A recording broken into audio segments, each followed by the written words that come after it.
Apa nama mat ihsana itu? Wa wasainal insana biwalidayhi ihsana. Ya ya.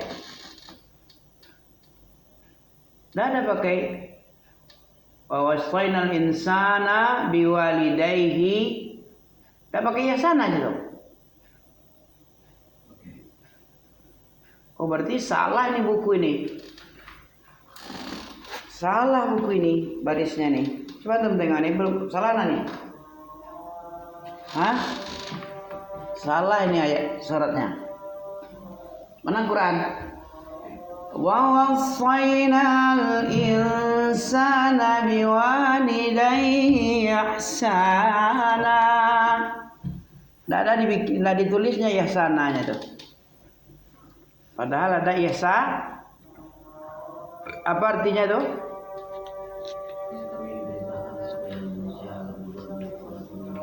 Berbuat baik kepada dua orang tua. Berbuat baik itu ihsana itu artinya apa? Sangat berbuat baik. Beda dengan hasanah. Hasanah baik, berbuat baik husna. Kalau ihsanan kebaikan yang sangat sempurna artinya. Ihsanan. Mahiyal ihsan. Apa dalam hadis Nabi itu, hadis Jibril, akhbirni anil ihsan. Ihsan itu tingkat beragama yang sangat baik, paling baik, yang paling tinggi itu. Tingkat agama yang sangat tinggi adalah ihsan. Paling bawah apa? Islam. Nomor 2 tengah-tengah iman. Paling tinggi yang ihsan itu yang paling tinggi antum disuruh, bukan yang paling bawah. Apa ihsan? Sebagaimana surat Al-Ahqaf ayat 15 ini tadi. Dalam surat Al-Isra 23 ada juga wa qadha rabbuka alla ta'budu illa iyyahu wa bil walidaini ihsana. Tingkat yang sangat baik. Kalau ada orang yang sepele dengan orang tua berarti agamanya pertanda apa? Tidak dibangun di atas dalil. Tidak dengan nur dia. Kita ini beribadah itu ala nurin minallah. Apa takwa? Berarti dia tidak takwa. Nah itu orang yang sepele dengan orang tuanya berarti dia tidak Apa takwa? Takwa apa? Lupa itu ya. Coba baca anta'budallaha. Takwa itu anta'mala. Kalau ihsan anta'budallah ka'annaka tarahu. Fa in lam takun tarahu fa innahu yaraka. Itu rukun ihsan itu. Kita berbuat baik, kita beribadah. Ibadah itu kan tujuan ghayah. Tujuan utama antum diciptakan itu ibadah, bukan untuk cari kaya antum, bukan bersenang-senang pertama. Wa ma khalaqtul jinna wal insa illa liya'budun. Itu tujuan utama itu. Gak bisa ditawar. Kalau dibilang wama itu wama apa? Tidaklah artinya itu. Wama itu tidak aku ciptakan kamu kecuali satu tujuan. Tujuannya tidak lain ibadah, beribadah kepada saya. Ya. Beribadah kepadaku itulah tujuan utama. Bukan tanpa tujuan kamu diciptakan. Jadi anta'budallah, engkau beribadah kepada Allah seolah-olah kamu lihat Allah. Itu yang ihsan. Jadi bukan karena perintah orang lain, bukan karena gaji, bukan karena apa satu lagi? Mengharapkan jabatan, kedudukan, mengharapkan pujian. karena Allah. Itu baru ihsan dia. Berbuat sebaik-baiknya, ibadah yang paling tinggi nilainya setelah iman, baru ihsan. Orangnya disebut muhsinin. Kalau ada orang bilang muhsinin, itu yang membangun masjid di Perawang, masjid-masjid yang ada di Masjid Salafi itu banyak muhsinin yang bikin.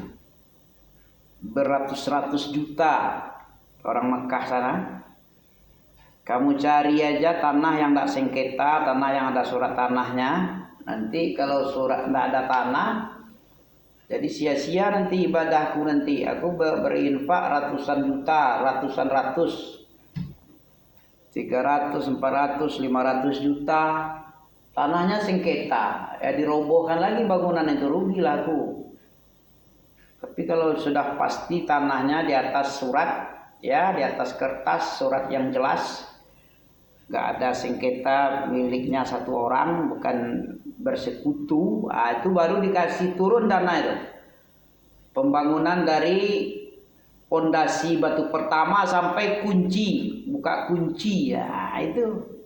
Begitu dia menafkahkan harta ratusan juta untuk membangun rumah Allah itu, mengharapkan pahala dia itu, surga.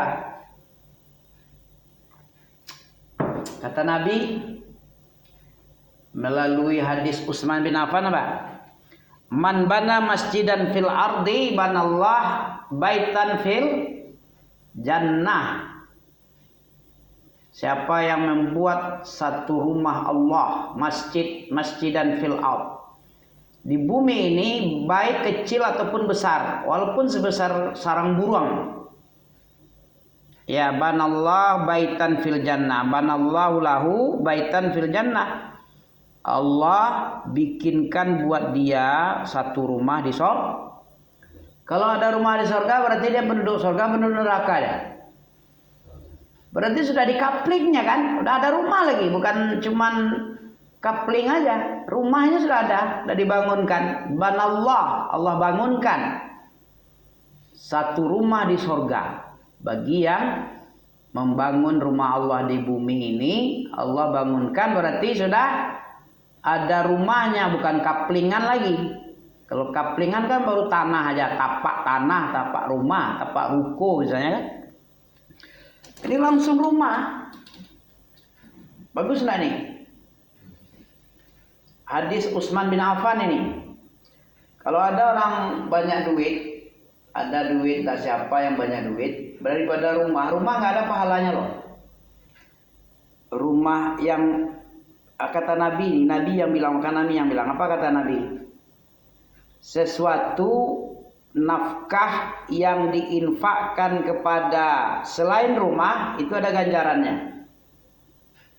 Dibangunkan untuk sekolah ada paha, dibangunkan masjid ada pahala, dinafkahkan untuk fakir miskin ada pahalanya, untuk yatim ada pahalanya, untuk janda-janda fasilitas buat apa dibelanjakan untuk sumur baik umum maupun masjid, ada pahalanya.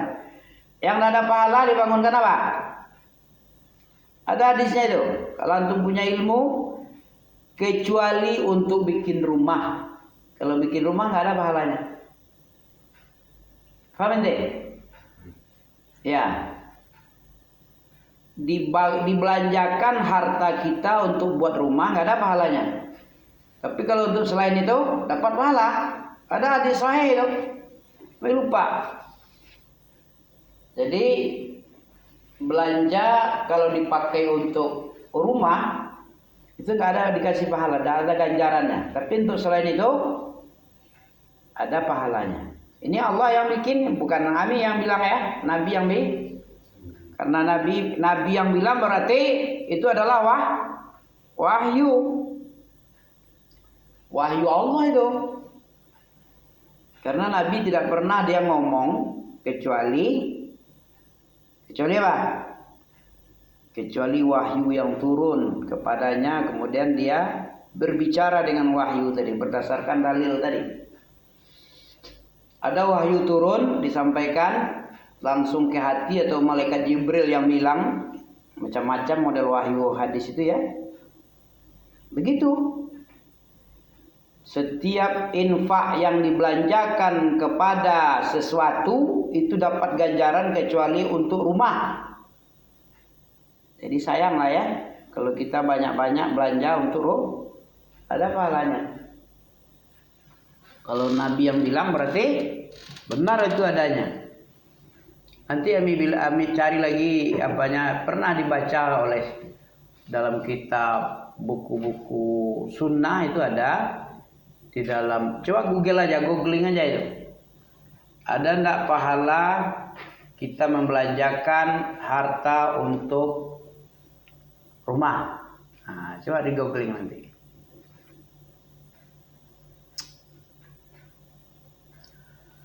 Jadi wasiat Allah Ta'ala kepada manusia itu adalah wabil walidaini ihsana. Suratnya apa tadi? Surat Al-Ahqaf ayat 15. Wa wassaynal insana biwalidayhi ihsana hamalathu ummuhu kurhan wa wada'athu kurha wa hamluhu wa fisaluhu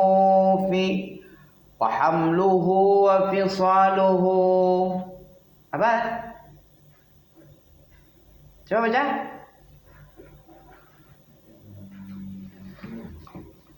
Ya. 46.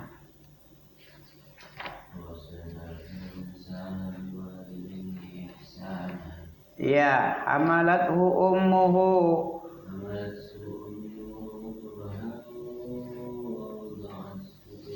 wa wada'athu kurha wa hamluhu wa fisaluhu 30 syahra. Wa hamluhu wa fisaluhu 30 syahra. Dia menghamilkanmu, membawa-bawamu kemana-mana, hamil itu. Hamalathu ummuhu, ya, dia cabang bayi dibawa-bawa oleh ibunya dan disapih selama berapa? 30 syahra. 30 syahra berapa?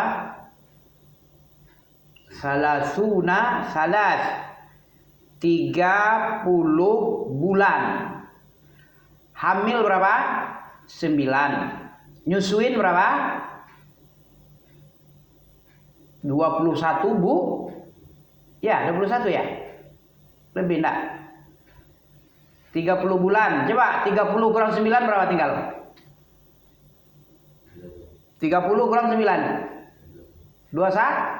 Nah, jadi menyusui. Siapa berapa umurnya sekarang? Si Najah. Hah? 2 tahun. Berarti 24 bulan. Masih nyusu? Masih? Hah, lebih lagi ya. Kalau anak Ami nggak sampai 22 bulan. 20 bulan aja udah adalah adiknya lahir. 20. Jadi 29 bulan cuman disapih sama dikandung. Karena setiap adik anak Ami itu jarak-jarak 20 bulan 1, 2, 3, 4, 5, 6 20 bulan 20 bulan. Jadi 20 tambah 9 29. Nah, berarti kurang dari 1 bulan dari 30 syahra. Wa hamluhu wa fisaluhu 30 syahra, ya. Ya, nanti mau cerita apa nih, nak? Capek? Terserah aja. Kalau mau tambah, mau enggak.